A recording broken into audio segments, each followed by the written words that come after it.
मित्रांनो, खरं तर बऱ्याच दिवसापासून महाराजांचा शिवनेरी पाहायची इच्छा होती आणि आत्ताच काही दिवसांपूर्वी तो योग आला. महाराजांचा शिवनेरी पाहायचा आणि अनुभवायचा योग आला.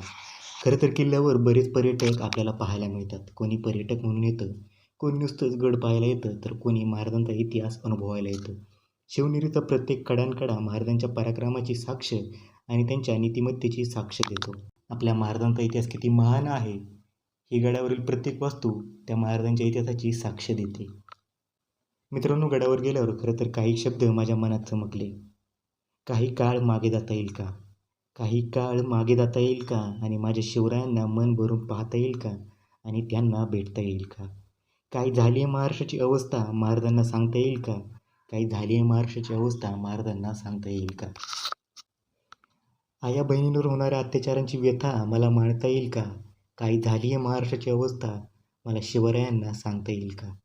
कर्जाच्या ओझ्याखाली शेतकरी राजा दबून गेलाय. कर्जाच्या ओझ्याखाली शेतकरी राजा दबून गेलाय. नाही राहिला कोणी वाली म्हणून शेतकरी राजा मृत्यूला मुकलाय.